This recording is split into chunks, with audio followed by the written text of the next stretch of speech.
தந்தி தொலைக்காட்சி நேயர்களுக்கு வணக்கம். நல்லதை சொல்வோம், நல்லதை செய்வோம், நல்லதே நடக்கும். இன்று 12/5/2024 ஞாயிற்றுக்கிழமை திருவாதிரை நட்சத்திரம் மதியம் 1:45 வரை பிறகு புனர்பூசம். இன்றைக்கு நான் உங்களுக்கு சொல்ல இருக்கிற நல்ல கருத்து, இப்போ ஆலயங்களுக்கு போகிறோம்.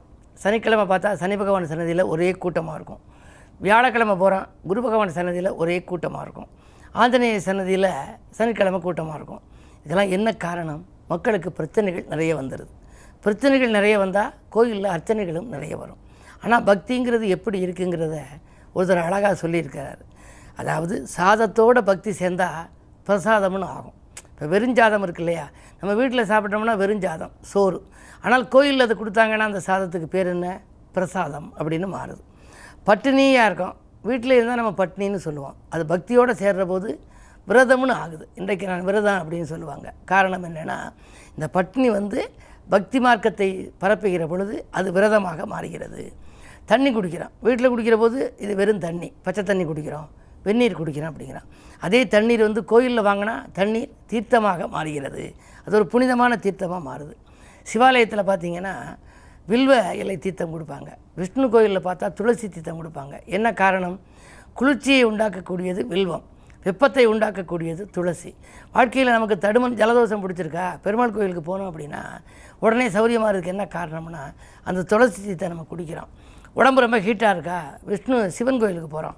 அங்கே கொடுக்குற தீர்த்தம் எப்படி அப்படின்னா வில்வ தீர்த்தம். வில்வம் குளிர்ச்சி தரக்கூடியது, உடல் குளிர்ச்சியாக மாறுமா.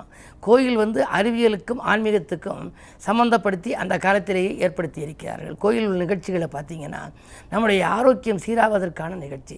பிரகாரம் சுற்றி வந்தால் கூட இந்த கீழ் மூட்டுகளுக்கெல்லாம் பலம் கிடைக்குதுன்னு சொல்கிறாங்க. மலை மேலே முருகன் இருக்கார், ஏறி போகிறோம், அப்போ நம்முடைய உடல் உழைப்பு இருக்குது, கை கால்களுக்கெல்லாம் பலம் வருது, அந்த கால் மூட்டுகளெல்லாம் பலம் பெறுது. இப்படி தண்ணீருடன் பக்தி சேர்ந்தால் தீர்த்தமாகிறது, பயணத்துடன் பக்தி சேர்ந்தால் யாத்திரை ஆகிறது. அதே நேரம் இசையோடு பக்தி சேர்ந்தால் கீர்த்தனை என்று பெயராகிறது. செயல்பாட்டிலே பக்தி சேர்ந்தால் சேவை. அது என்ன சொல்கிறேன், நான் அதை செஞ்சிடணும்னு சொல்ல மாட்டேன், அது ஒரு சேவை, ஆன்மீக சேவை அப்படிம்பாங்க. சரி, பிரம்மச்சாரியம் பக்தியோடு சேர்ந்தால் துறவரம் என்ற நிலை வருகிறது. வீடு பக்தியோடு சேர்ந்தால் கோவிலாக மாறுகின்றது. ஆக ஒருவனை பக்தி ஆக்கிரமிக்கின்ற பொழுதுதான் மனிதன் புனிதனாக மாறுகின்றான் என்று முன்னோர்கள் எழுதி வைத்த முத்தான கருத்து இது என்பதை தெரிவித்து இனி இன்றைய ராசி பலன்களை இப்பொழுது உங்களுக்கு வழங்கப் போகின்றேன்.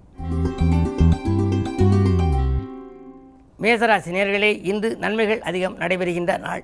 புகழ்மிக்கவர்கள் உங்களுக்கு பின்னணியாக இருந்து பொருளாதாரத்தை பெருக்கிக் கொடுக்க முன் வருவார்கள். அரசு வழியில் உங்களுக்கு நல்ல பலன்கள் உங்களுக்கு கிடைக்கலாம். அதாவது அதிகார பதவியில் உள்ளவர்கள் மூலமாக உங்களுடைய கோரிக்கைகளை நீங்கள் நிறைவேற்றிக் கொள்வீர்கள். இந்த நாள் உங்களுக்கு ஒரு இனிய நாள். ரிஷபராசி நேயர்களே, உங்களுக்கெல்லாம் குருபலம் நன்றாக இருக்கிறது. தேக்க நிலை மாறி ஆக்க நிலை உருவாகும் நாள். தெய்வீகப்பற்றும் மேலோங்கும், தேசப்பற்றும் மேலோங்கும். உத்தியோகத்தில் கூட சக ஊழியர்களால் ஏற்பட்ட பிரச்சனைகள் இன்று அகலும். அதே நேரத்தில் பயணங்களாலும் உங்களுக்கு பலன் உண்டு. மிதுனராசி நேயர்களே, உங்களுக்கு செல்வ வளம் பெருகின்ற நாள். ராசியிலேயே சந்திரன், தனாதிபதி இருக்கின்ற பொழுது கவலை இல்லை. எந்த நேரத்தில் எந்த செயலை செய்ய நினைத்தாலும் அது உங்களுக்கு வெற்றி கிடைக்கும். அது மட்டுமல்ல, தொழில் செய்பவர்கள் கூட கிளை தொழில் செய்யலாமா என்று யோசிப்பார்கள். எனவே பொருளாதாரம் சிறப்பாக இருக்கும். இந்த நாள் ஒரு நல்ல நாள். கடகராசி நேயர்களே, உங்களுக்கு விரயங்கள் மேலோங்கும் நாள். வீடு மாற்றங்களும், நாடு மாற்றங்களும், இடமாற்றங்களும், மனை மாற்றங்களும், உத்தியோக மாற்றங்களும், வாகன மாற்றங்களும் பற்றி சிந்திக்கின்ற நாள். ஏதாவது ஒன்றை மாற்ற வேண்டும் என்ற எண்ணம் அதிகரிக்கும். அதே நேரத்தில் விரயங்களும் கூடுதலாக இருக்கும். வருமானத்தை காட்டிலும் கூடுதலாக செலவழிக்கிறதே என்று கவலைப்படும் இந்த நாளில் உங்களுக்கு நிதானமும் பொறுமையும் தேவை. சிம்மராசி நேயர்களே, உங்களுக்கெல்லாம் அரசியல்வாதிகளால் ஆதாயம் கிடைக்கும் நாள். நல்ல பொறுப்புகள் உங்களுக்கு வரலாம். நம்பிக்கைக்குரிய நண்பர்கள் மூலம் உங்களுக்கு சில நல்ல காரியங்கள் இன்று நடைபெறும். ஆடம்பர பொருட்கள் வாங்குவதிலே ஆர்வம் காட்டுவீர்கள். உத்தியோகம், தொழிலில் உங்களுக்கு எதிர்பார்த்த நன்மைகள் கிடைக்கும் நாள் இந்த நாள். கன்னிராசி நேயர்களே, குறுபார்வை இருக்கின்றது. குழப்பங்கள் அகலும். விட்டுக் கொடுக்கும் தன்மையால் நீங்கள் மேன்மை பெறுவீர்கள். புகழ் உங்களுக்கு கூடும். வெகு நாட்களாக நடைபெறாத ஒரு சில காரியங்கள் இன்று நடைபெறும். சொத்துக்கள் வாங்குவது பற்றி சிந்திப்பீர்கள். துலாம் ராசி நேயர்களே, உங்களுக்கு எச்சரிக்கை மிகவும் தேவை. உச்சரிக்கும் சொற்களில் உஷாராக இருக்க வேண்டிய நாள். தடைகள் உங்களுக்கு அதிகரிக்கலாம். நண்பர்கள் உதவுவதாக சொல்லி கடைசி நேரத்தில் கையை விரிப்பர்.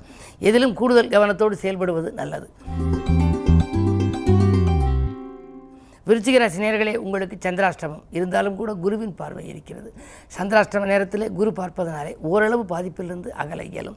புது முயற்சிகளில் ஈடுபட்டால் யோசித்து செய்யுங்கள். அருகில் இருப்பவர்களின் ஆலோசனைகளை கேட்டுக்கொள்ளுங்கள். குடும்பத்தில் பிரச்சனைகள் வராமல் இருக்க விட்டு கொடுத்து செல்வது நல்லது. ஒரு தொகை உங்கள் கைகளில் வந்தால் அது செலவழிந்த பின்னரே அடுத்த தொகை உங்கள் கரங்களில் புரளும். குறிப்பாக இன்று ஞாயிற்றுக்கிழமை குலதெய்வ பிரார்த்தனை, ஆன்மீக பிரார்த்தனையிலே உங்களுக்கு இஷ்ட தெய்வ பிரார்த்தனைகளை மேற்கொண்டால் நன்மைகள் நடக்கும். தனுசு ராசி நேயர்களே, உங்களுக்கெல்லாம் இன்று தடைகள் அகலுகின்ற நாள். தன்னிச்சையாக நீங்கள் செயல்பட வேண்டும் என்று விரும்புவீர்கள். உத்தியோகத்தில் கூட பழைய இடத்திலிருந்து மாறலாமா, புதிய அழைப்புகள் வருகிறதே, நம்பி செல்லலாமா என்றெல்லாம் நீங்கள் சிந்திப்பீர்கள். உங்கள் சிந்தனைக்கு நல்ல பதில் கிடைக்கின்ற நாள். அது மட்டுமல்ல, வியாபார விரோதங்கள் விலகும். புதிய முயற்சிகளில் வெற்றி கிடைக்க இன்று ஞாயிற்றுக்கிழமை என்பதால் ஆலயம் சென்று சிவபெருமானை வழிபடுவது நல்லது. மகர ராசி நேயர்களே, குரு பார்க்கிறது. கல்யாண கனவுகள் நனவாகும். கடமையில் இருந்த தொய்வு அகலும். பொறுமைக்கு இன்று பெருமை கிடைக்கும். ஆரோக்கியம் சீராகி ஆனந்தப்படுத்தும். பயணங்களாலும் பலன் உண்டு. கும்பராசி நேயர்களே, ஜென்மச்சனியின் ஆதிக்கம் இருப்பதால் செல்வ வளம் மேலோங்கும். மேலதிகாரிகளுடைய ஆதரவு உங்களுக்கு கிடைக்கும். அதன் விளைவாக நீங்கள் கேட்ட சலுகைகளை மேலதிகாரிகள் வழங்குவர். வீடு வாங்க வேண்டும், வாகனம் வாங்க வேண்டும் என்றெல்லாம் சிந்தித்திருந்தால் அவை நடைபெறுவதற்கான அறிகுறி தென்படும். 2இல் ராகு இருப்பதால் திரண்ட செல்வம் வரும் என்பார்கள். பொருளாதார பற்றாக்குறை அகலும். இன்று உங்களுக்கு ஒரு இனிய நாள். மீனராசி நேயர்களே, உங்களுக்கெல்லாம் பணபலம் நன்றாக இருக்கும் நாள். புகழ் கூடும். பொருளாதார நிலை உயரும். நண்பர்கள் நல்ல தகவல்களை கொண்டு வந்து சேர்ப்பார்கள். அது மட்டுமல்லாமல் நாடு மாற்றங்கள் கூட ஒரு சிலருக்கு வரலாம். அயல்நாட்டில் உள்ள நண்பர்கள் மூலமாக அழைப்புகள் உங்களுக்கு இன்று வரலாம். சுயஜாதகம் பலமாக இருந்தால் ஏற்றுக்கொள்வதில் தவறில்லை. என்ன இருந்தாலும் இன்று ஞாயிற்றுக்கிழமை என்பதனாலே ஆன்மீக வழியில் செல்ல நினைப்பவர்கள் இன்று சூரிய வழிபாட்டை மேற்கொள்வது நல்லது.